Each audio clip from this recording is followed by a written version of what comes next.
Halo teman-teman, apa kabar teman-teman semuanya? Semoga sehat-sehat ya hari ini. Sekarang tanggal 14 Maret 2025, teman-teman, saya baru saja menyaksikan press conference Erick Thohir ya. Erick Thohir memberikan penjelasan tentang selesainya urusan mengenai naturalisasi empat pemain ya, yang satu sudah duluan oleh Romeni dan tiga ya, Dean, Pelupesi, dan Emil sudah selesai, perpindahan federasinya juga sudah selesai ya teman-teman. Jadi semuanya nanti akan hadir ke Australia ya. Ini banyak menjadi sorotan khususnya negara-negara yang sering memantau timnas Indonesia ya, seperti Australia, Vietnam, Malaysia, itu sering memantau perkembangan timnas Indonesia, teman-teman. Ya, saya baca beberapa artikel ya, Vietnam, berita-berita di Vietnam seperti apa, di Malaysia, terus khususnya Australia ya. Bahkan Australia kali ini Bahrain ya, Bahrain juga tuh teman-teman. Bahrain berpikir bahwa melawan timnas Indonesia kali ini masih gelap ya, belum tahu ya harus pakai seperti apa strateginya, karena katanya melawan timnas Indonesia sama dengan melawan timnas Belanda karena semua serba orang Belanda pelatihnya. Pemainnya juga dari Belanda walaupun itu keturunan ya dari Belanda. Nah itu yang membuat pelatih Bahrain juga merasa gimana ya, mengeluarkan kalimat-kalimat sewor gitu teman-teman, supaya Indonesia juga kena mental gitu ya, bahwa Bahrain menghibur diri, nggak akan takut. Ya kita juga jangan lengah ya, Bahrain kan juara teluk ya teman-teman, juara Piala Teluk, jadi ada kualitas juga di Bahrain. Jadi kita harus jangan sampai di GBK kita kalah melawan Bahrain ya. Bahrain pasti juga nggak mau kalah karena nilainya sama-sama, peluangnya juga sama-sama ada. Apalagi melawan Australia, memang secara peringkat di atas kertas itu emang Indonesia di bawah Australia, kali ini belum naik karena memang tim ini baru terbentuk. Tim Indonesia ini kan sebenarnya baru gradual ya teman-teman, gradual dibentuk oleh Erick Thohir, dan ini Erick Thohir membuat project teman-teman.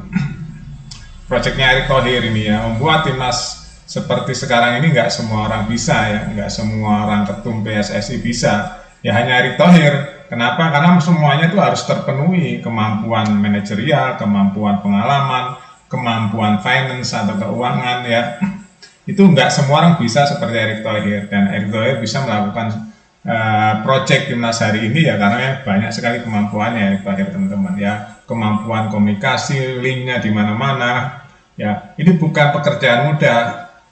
Membuat project seperti timnas Indonesia kali ini ya bukan pekerjaan mudah. Ya untuk naturalisasi menjadi WNI itu juga nggak mudah, harus linknya tuh ke DPR, ke presiden, ya itu harus dalam linknya, kalau nggak belum tentu disetujui teman-teman ya. Kalau DPR nggak nyetujui nggak akan bisa naturalisasi. Ya ini karena semua lobby-lobby Erick Thohir dan linknya Erick Thohir ya, kedekatannya dengan presiden, kedekatannya dengan Menpora, kedekatan dengan DPR ya. Jadi semua serba mudah, kedekatan dengan KNVB ya, kedekatan dengan sepak bola Eropa, itu yang mempermudah semua proyek Erick Thohir hari ini, dan itu hanya bisa dilakukan oleh Erick Thohir teman-teman ya. Jangan kita menganggap remeh, semua proyek ini bukan pekerjaan mudah, pekerjaan berat sebenarnya, karena semua mengandung keuangan. Kalau keuangan nggak kuat nggak mungkin ya bisa cepat ini, nggak mungkin teman-teman.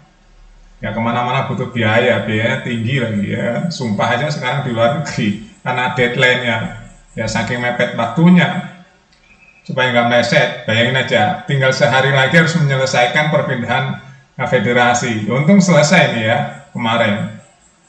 Dan tadi sudah diumumkan oleh Erick Thohir semua sudah selesai dan akan bergabung ke timnas Indonesia melawan Australia ya teman-teman. Jadi ada jadwal-jadwalnya ya teman-teman, jadwal keberangkatan. Nah besok ini ya dari Indonesia sudah mulai gradual berangkat ke Australia teman-teman, besok tanggal 15, tanggal 16 ya, yang dari Eropa nih. Yang dari Eropa tanggal 16 ada yang datang juga, tapi ada juga yang masih main. Tanggal 16 itu ada yang masih main ya teman-teman, pemain Indonesia yang di luar negeri masih ada pertandingan, dan tanggal 17-nya baru berangkat, dan diperkirakan tanggal 18 baru sampai. Berarti latihannya cuma sehari. Latihannya cuma sehari loh teman-teman, luar biasa ini. Patrick ini gimana nih diadaptasinya? Pelatih yang baru ketemu sehari langsung bertanding di pertandingan yang sangat krusial, pertandingan yang sangat menentukan. Coba teman-teman, gimana coba Lanzat, Pastor, ya, Cleaver, itu berarti harus fokus tuh. Ya untungnya pemain timnas senior ini banyak yang profesional ya teman-teman, udah pemain-pemain yang profesional, jadi saya yakin bahasanya juga bahasa Belanda ya, jadi nggak terlalu sulit ya untuk adaptasi budayanya juga. Itu kelebihannya kenapa pelatih Patrick dan timnya itu optimis ya, karena memang budaya atau cara penyampaian di dalam komunikasinya nanti sudah dipahami oleh para pemain itu ya teman-teman. Jadi memang inilah profesional, dunia profesional itu seperti ini, nggak ada istilah ngeluh-ngeluh ya. Walaupun cuma sehari ya targetnya harus menang, ya usahakan supaya menang tuh gimana. Nah setelah itu teman-teman tanggal 20 main ya, tanggal 21-nya sudah pulang ke Indonesia, udah pulang ke Jakarta mempersiapkan nanti lawan Bahrain ya kan, tanggal 25-nya. Jadi benar-benar mepet sekali ini, mepet sekali ya. Ini yang menyenangkan, Denny ya, Jim dan Pelupesi serta Emil ini sudah bisa membela timnas Indonesia. Semua sudah clean and clear ya teman-teman, sudah clean and clear. Ini yang membuat penggemar timnas Indonesia merasa senang. Kenapa? Kita memiliki Ole ya, sudah nih Ole main ya, Jim main nih nanti ya, kelihatannya main nih analisa saya ya teman-teman. Walaupun nggak tahu nih di starting atau di sub ya, dia belum tentu nih ya. Yang kedua Emil ya, Emil kayaknya pasti main nih teman-teman, tapi nggak tahu ya apa di starting kalau apa di sub ya. Kalau menurut saya dicadangin ya Emil ya. Yang kiper utamanya masih Paes teman-teman ya, masih Paes. Terus Pelupesi ya, dia ingin sekali itu main teman-teman, ingin sekali dia menjadi starting 11. Cuma ya nggak tahu juga ya, itu sayang sekali ya Elkan Bagot nih ya, karena nggak tahu nih Elkan Bagot mungkin udah dicoret ya oleh PSSI, nggak ngerti lah ya itu informasinya seperti apa. Yang pasti gara-gara waktu itu ya di timnas U23 saat di tangan Sintayong tuh kayaknya masalahnya di sana. Yang pasti timnas Indonesia hanya satu hari teman-teman ya, pertemuannya full di Australia tuh tanggal 19, karena ada yang datang tanggal 18 teman-teman. Ya, ada yang datang tanggal 18 nih para pemain. Jadi para pemain itu udah mulai besok tanggal 15, 16, 17 nih.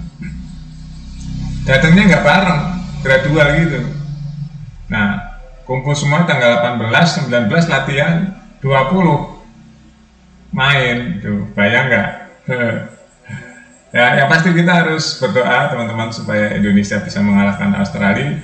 Saya yakin heboh banget nih nanti rakyat Indonesia kalau Indonesia bisa mengalahkan Australia dan mendapat poin 3 berarti 9 ya. Hingga kita menghadapi 2 pertandingan lagi ya, nanti yang kira-kira kita bisa menang. Ya semoga bisa menang, tapi jangan menganggap remeh ya. Buktinya waktu kita kalah sama Cina itu, Sintayong meremehkan Cina, nggak taunya kalah lawan Cina. Ya ini sekarang nggak boleh terjadi lagi, harus terpikirkan dengan matang. Tapi Patrick Kluivert udah bilang teman-teman, semua sudah dihitung dengan matang. Ya, oke itu aja teman-teman ya. Berita terbaru bahwa semua pemain yang naturalisasi bisa membela timnas Indonesia saat melawan Australia. Ya, jadi surat-suratnya sudah clean and clear. Terima kasih teman-teman sudah nonton. Update terus berita-berita yang lain di Buat Makan TV. Sampai jumpa.